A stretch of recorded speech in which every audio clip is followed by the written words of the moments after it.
ایک خوبصورت قصہ سنیں۔ حضرت مالک بن دینار رحمۃ اللہ علیہ مشہور بزرگوں میں ہیں۔ وہ ابتدا میں کچھ اچھے حال میں نہ تھے۔ ایک شخص نے ان سے ان کی توبہ کا قصہ پوچھا کہ کیا بات پیش آئی جس پر آپ نے اپنی سابقہ زندگی سے توبہ کی۔ وہ کہنے لگے کہ میں ایک سپاہی تھا اور شراب کا بہت شوقین تھا اور بہت عادی، ہر وقت شراب ہی میں منہمک رہتا تھا۔ میں نے ایک باندی خریدی جو بہت خوبصورت تھی اور مجھے اس سے بہت تعلق تھا۔ اس سے میرے ایک لڑکی پیدا ہوئی۔ مجھے اس لڑکی سے بھی محبت تھی۔ وہ لڑکی مجھ سے بہت مانوس تھی، یہاں تک کہ وہ پاؤں چلنے لگی تو اس وقت مجھے اس سے اور بھی زیادہ محبت ہو گئی کہ ہر وقت وہ میرے پاس رہتی تھی۔ لیکن اس کی عادت یہ تھی کہ جب میں شراب کا گلاس پینے کے لیے لیتا وہ میرے ہاتھ سے چھین کر میرے کپڑوں پر پھینک دیتی۔ محبت کی زیادتی کی وجہ سے اس کو ڈانٹنے کو دل نہ مانتا۔ جب وہ 2 برس کی ہو گئی تو اس کا انتقال ہو گیا۔ اس صدمے نے، اس تکلیف نے میرے دل میں زخم کر دیا۔ ایک دن 15 شعبان کی رات تھی۔ میں شراب میں مست تھا، عشاء کی نماز بھی نہ پڑھی، اسی حالت میں سو گیا۔ میں نے خواب میں دیکھا کہ حشر قائم ہو گیا، لوگ قبروں سے نکل رہے ہیں، میں بھی ان لوگوں میں ہوں جو میدان حشر کی طرف جا رہے ہیں۔ میں نے اپنے پیچھے کچھ آہٹ سی سنی۔ میں نے جو مڑ کر دیکھا تو ایک بہت بڑا کالا اژدہا میرے پیچھے دوڑا آ رہا ہے۔ اس کی کیری آنکھیں ہیں، منہ کھلا ہوا ہے اور بے تحاشا میری طرف کو دوڑا ہوا آ رہا ہے۔ میں اس کے ڈر سے گھبرا کر خوف زدہ زور سے بھاگ رہا ہوں اور وہ میرے پیچھے بھاگا چلا آ رہا ہے۔ سامنے مجھے ایک بوڑھے میاں، نہایت نفیس لباس، نہایت مہکتی ہوئی خوشبو ان میں سے آ رہی ہے، ملے۔ میں نے ان کو سلام کیا، انہوں نے جواب دیا۔ میں نے ان سے کہا خدا کے واسطے میری مدد کیجیے۔ وہ کہنے لگے میں ایک ضعیف یعنی کمزور آدمی ہوں، یہ بہت طاقتور ہے، یہ میرے قابو کا نہیں ہے، لیکن تو بھاگا چلا جا، شاید آگے کوئی ایسی چیز مل جائے جو اس سے نجات کا سبب بن جائے۔ میں بے تحاشا بھاگا جا رہا تھا۔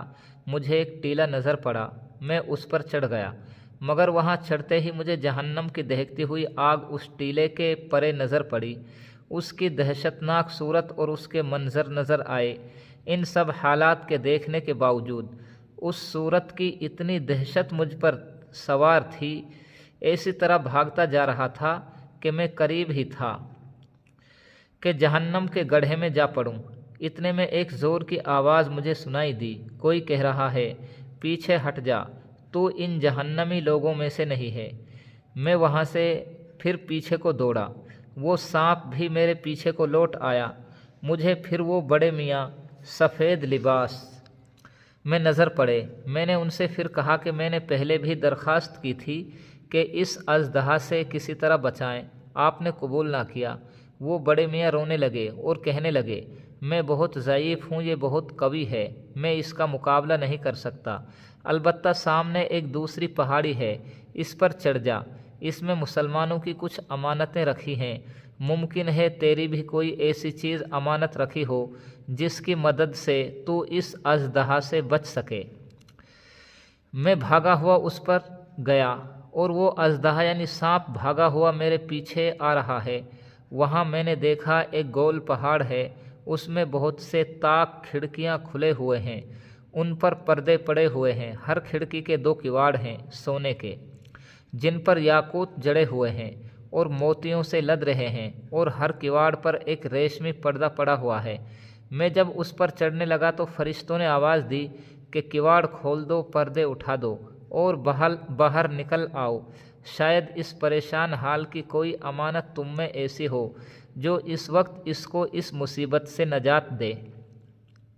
اس کی آواز کے ساتھ ایک دم کواڑ کھل گئے اور پردے اٹھ گئے اور اس میں سے چاند جیسی صورت کے بہت سے بچے نکلے، مگر میں انتہائی پریشان تھا کہ وہ سانپ میرے بالکل ہی قریب آ گیا تھا۔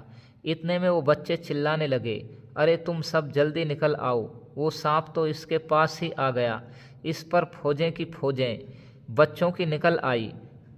اس میں دفعتاً میری نگاہ اپنی 2 سالہ بچی پر پڑی جو مر گئی تھی۔ وہ مجھے دیکھتے ہی رونے لگی اور کہنے لگی خدا کی قسم یہ تو میرے ابا ہیں۔ اور یہ کہتے ہی تیر کی طرح کود کر ایک نور کے پلڑے پر چڑھ گئی اور اپنے بائیں ہاتھ کو میرے داہنے ہاتھ کی طرف بڑھایا۔ میں جلدی سے اسے لپٹ گیا اور اس نے اپنے داہنے ہاتھ کو اس سانپ کی طرف بڑھایا۔ وہ فوراً پیچھے کو بھاگنے لگا۔ پھر اس نے مجھے بٹھایا اور خود وہ میری گود میں بیٹھ گئی اور میں اپنے داہنے ہاتھ کو میری داڑھی پر وہ پھیرنے لگی اور کہنے لگی، میرے ابا جان، کیا ایمان والوں میں سے جو لوگ گناہوں میں مبتلا رہتے ہیں ان کے لیے اس بات کا وقت ابھی تک نہیں آیا کہ ان کے دل اللہ کے ذکر کے واسطے اور اس حق بات کے واسطے جو ان پر نازل ہوئی ہے جھک جائیں؟ اس کی یہ بات سن کر میں رونے لگا اور میں نے پوچھا، کیا بیٹی تم سب قرآن شریف کو جانتی ہو؟ وہ کہنے لگی کہ ہم سب قرآن شریف کو تم سب سے زیادہ جانتے ہیں۔ میں نے پوچھا، بیٹی یہ سانپ کیا بلا تھی جو میرے پیچھے لگ گئی تھی؟ اس نے کہا، یہ آپ کے برے اعمال تھے، آپ نے ان کو اپنے گناہوں سے اتنا طاقتور کر دیا تھا کہ وہ آپ کو اب جہنم میں کھینچ کر ڈالنے کی فکر میں تھے۔ میں نے پوچھا، وہ سفید پوش ضعیف بزرگ کون تھے؟ کہنے لگی، وہ آپ کے نیک عمل تھے جن کو آپ نے اتنا ضعیف یعنی کمزور کر دیا کہ وہ اس سانپ کو آپ سے دفع نہ کر سکے، البتہ اتنی مدد بھی کر دی کہ بچنے کا راستہ بتا دیا۔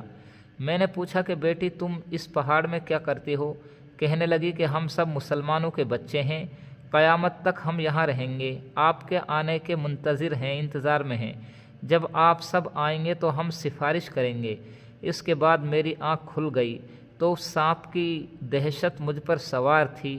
میں نے اٹھتے ہی اللہ جل شانہ کے سامنے توبہ کی اور اپنے برے کاموں کو چھوڑ دیا۔